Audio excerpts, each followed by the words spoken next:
Hello! I almost didn't see you there. My name is Frankie. I'm a horror writer. I'm a queer horror writer. I'm a weird queer horror writer. And, I'm in bed. You probably know me in real life, so you probably know I have a bulging disc, a herniated disc in my lower back. And, I can't sit. I can't do any fucking thing that matters. I can just walk for miles and impersonate a seal in my bed. But I'm trying a new approach, and I'm gonna see if that makes it easier for me to do things from bed. Today I want to talk about brainworms, and I keep having to not show my fucking pigs on the internet. I have no idea if I'm gonna be able to actually mirror this, so this might just be purely aesthetic and purely for my own sake. Hand movements. So I have been overcorrecting, and when I'm supposed to talk about 23, I start talking about 2024 instead. Let me just, I can't. I have to live with my mistakes. It's like real life. Brainwyrms is the sophomore novel by Alison Rumfitt. She is an extreme horror writer, especially in this fucking book, okay? So Alison Rumfitt is British and trans, and that's basically all I know. I'm actually, it's problematic of me maybe, but I'm actually not a big fan of like obsessively searching into like authors. It makes death of the author difficult. That wasn't time for that yet. And I mean, to be fair, there's also not a lot to find about Rumfitt from what little I've attempted to look her up, because when I do really like somebody's work, I will look up their life, like I know stuff about Chuck Palahniuk, for example. She wrote my favorite book, one of my favorite books, which is Tell Me I'm Worthless. This is a haunted house story about fascism. The ghost haunts a Morrissey poster and then turns one of their friends into not one of Morrissey's friends, but one of the characters in the book's friends, into a human swastika. It's awesome. And this book is also as subtle as taking a bag of bricks to the face. You know exactly what this book is trying to tell you from the start. No doubts, no hesitations, no contemplation. It's right there. It's right fucking there. And I don't mind that. I think some people do. I don't. But comparatively, it made brainworms a little denser until the obvious became obvious. This is really hard for me to figure out what the fuck is going on backwards. Oh, Brainwyrms is chewy and good. Everyone and no one should read it. So I'm going to tell you about it before I get into analyzing it. Very few people have analyzed or even discussed this book because I think the vast majority of humans are pretending it doesn't exist. And that could be because they're transphobic, and that could be because they know literally anything about the contents of this book. I read blind because I love Alison. I love Tell Me I'm Worthless, and so I'm just like, any more Alison Rumfitt has to be good, and I'll just go in blind. I like going into horror blind. Sometimes that's a mistake, though. So the main character's name is Frankie. I cannot stress enough that this is not me, but reading my own name as I read the things that happened in this book didn't help. It made it so much worse for me. Yeah, and so Frankie is a trans woman, I believe like mid to late 20s in the book, and I like how I say in the book as if there's like a film adaptation. Fun fact, this book will never get a film adaptation. Frankie's a trans woman in Britain, kinkster, huge pregnancy kink. It's a huge part of the book. And she used to work at a gender clinic, and then the gender clinic got bombed. And so she becomes the moderator, or not the moderator, but a moderator of a site that seems to be like Twitter. But that is not helping. That is not helping her mental health. She has survived a bombing, and now she's looking at every single atrocity on the internet. She's having a rough time. And frankly, she's not a very sympathetic, mentally ill person. We need representation for just assholes that are also having problems, right? And so she goes to a club, a sex club, and she meets Vanya, who is very young, they, them. I actually pictured, like, Vanya kind of looking like a sickly Malfoy type, but I couldn't find that kind of a picture. So I settled for taking this. I didn't even draw this stick figure myself. I took the stick figure off the internet. But you know, Vanya is like sickly and pretty and caves to Frankie kind of easily. Frankie is not the most ethical of doms, and Vanya's not very good at setting or maintaining boundaries because they're 19. And so that's kind of a sizable part of the book. I don't know that I can go as far as to say that Frankie's abusive, but Frankie is a complicated character like everyone is in this book. And so they fall in love, I guess. They fall in love, and you know, I remember them going, I read this book like in October, and I've already done this video once. I just can't be on a computer long enough to edit the computer version. Is it getting dark in here, or is it just me? Great. They fall in love. There's a whole thing where they go to the beach. Frankie's pregnancy kink definitely comes up. I don't remember if Vanya's kink comes up yet. But you know, they're having a bunch of sex. Did I mention that like in the first scene of this book, or first few pages of this book, there's water sports. We have to back up for that. Water sports. They do water sports very early on. And I am not talking polo. I am talking lemon lime Gatorade from holes into other holes. So they're at the beach. We get backstories interlocked through the love story about Vanya pre-meeting Frankie, about Frankie throughout the bombing, and then the moderator job, and then an unnamed TERF, who is not Joanne Rowling, but not Joanne Rowling is also in this book, and I have to talk about Manhunt when it's appropriate. So the TLDR is that Frankie's fucking traumatized, because they were in a bombing, right? And now they look at fucking child porn all day, and beheadings and shit. It sucks. Vanya, when Vanya was younger, Vanya was exploring their parasite kink and their gender stuff, and they end up getting groomed by this person. Things get really gross. And then it turns out, as you know, this is a summary. I'm taking all the fun out of it, all of the tension, all of the buildup, right? But the unnamed TERF turns out to be Vanya's mom. Vanya had already ran away, basically, and wasn't living in the house anymore. And then Vanya's younger sibling came out as trans, and mom was like, no, and did a family annihilation, and then blew up the gender clinic and herself.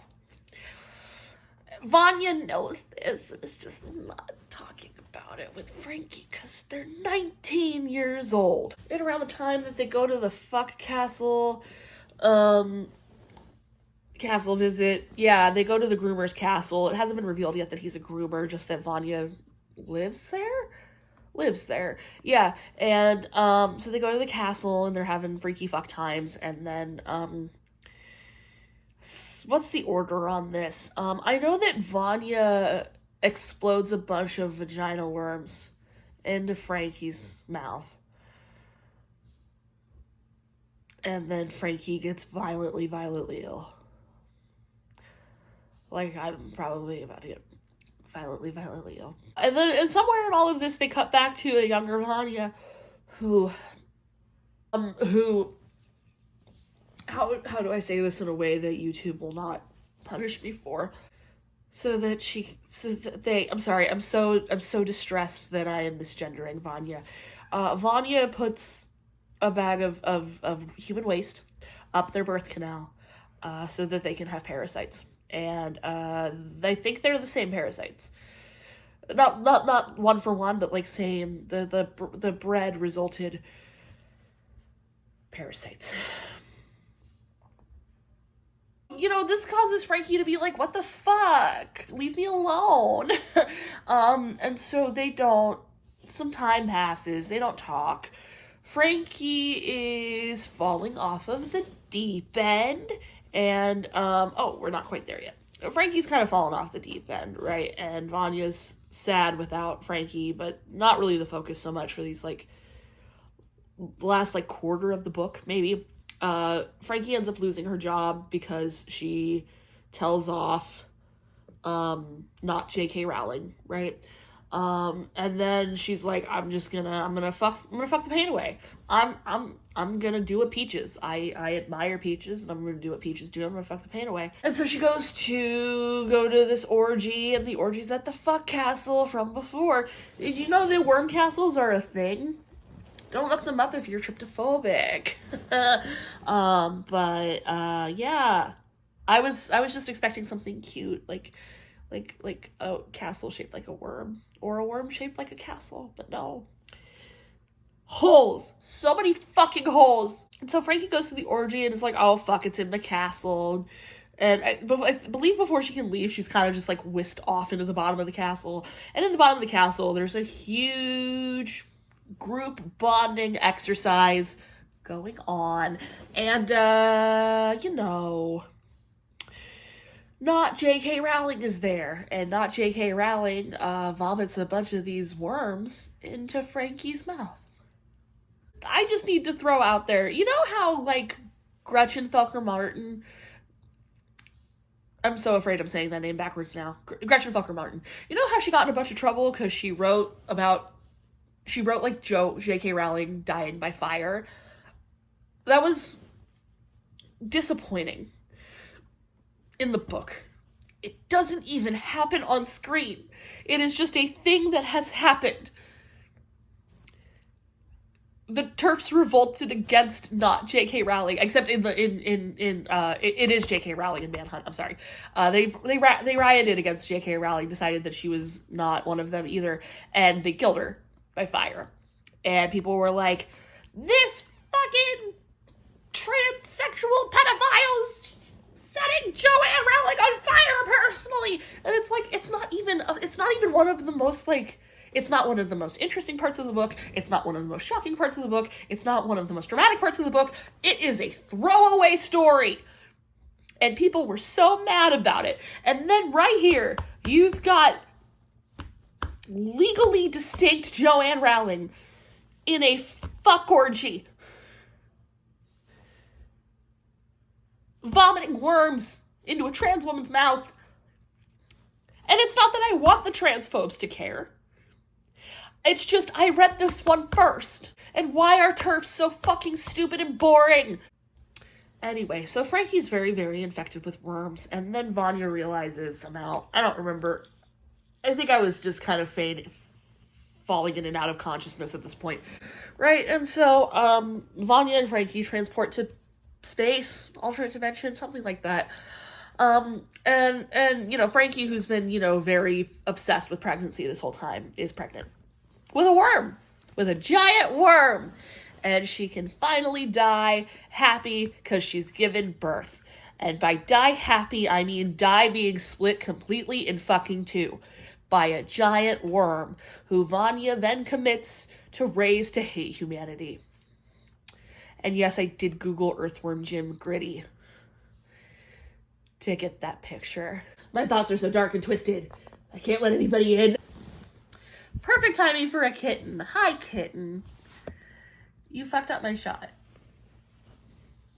But I forgive you. Kind of. This is what self-care looks like. It looks like having a cat that destroys everything you do all the time. So that was a lot.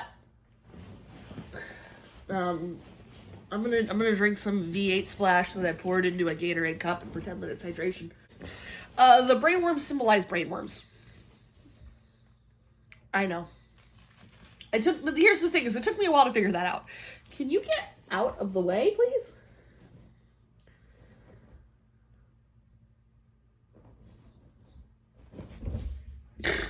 I don't even know what all of that was for.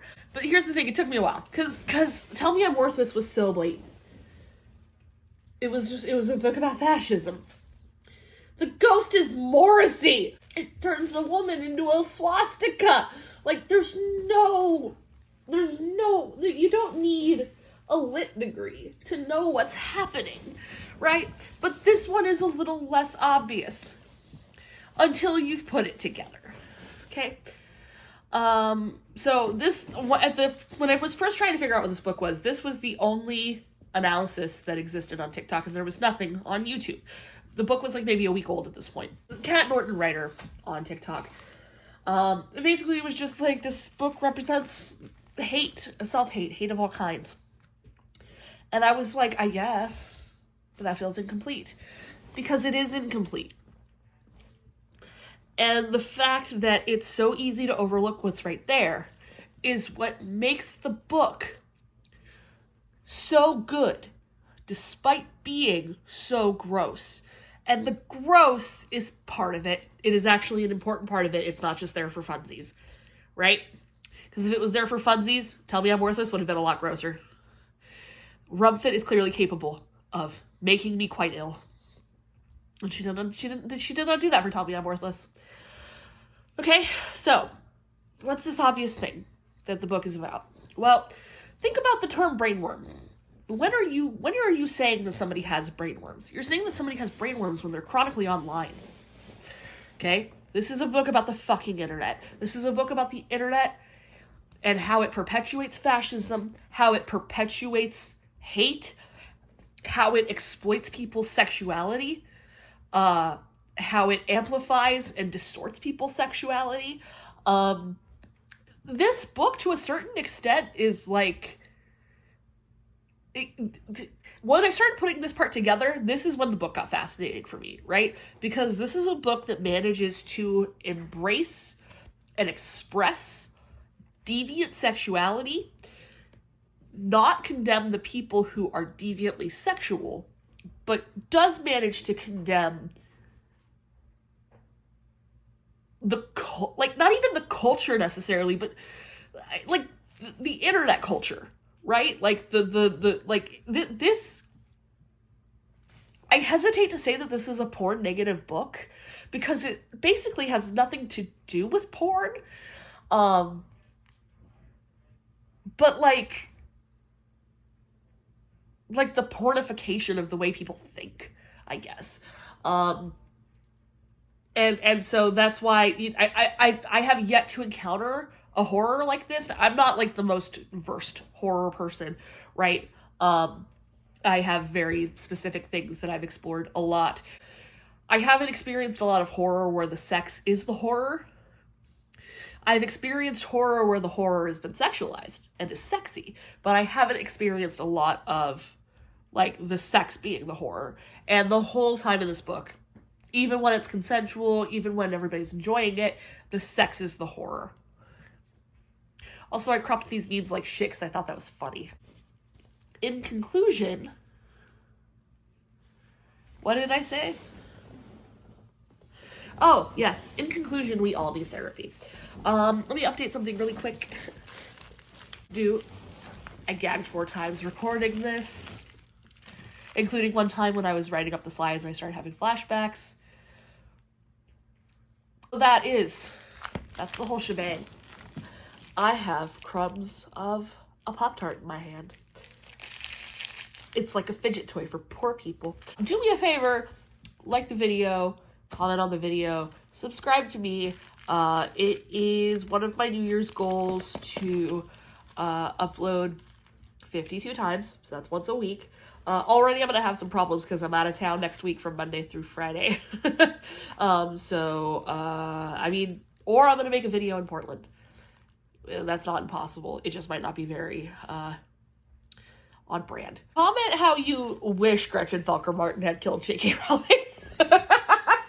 Comment the deep dark thoughts of the fucking brainworm who's gonna come back and kill us all with their teen eggs in 15 years. Now I'm gonna try to edit this. If you're seeing this, I managed to edit it in my phone and then upload it directly from my phone. And I will feel very smart and also unstoppable. Unless this video is entirely backwards. Okay, bye.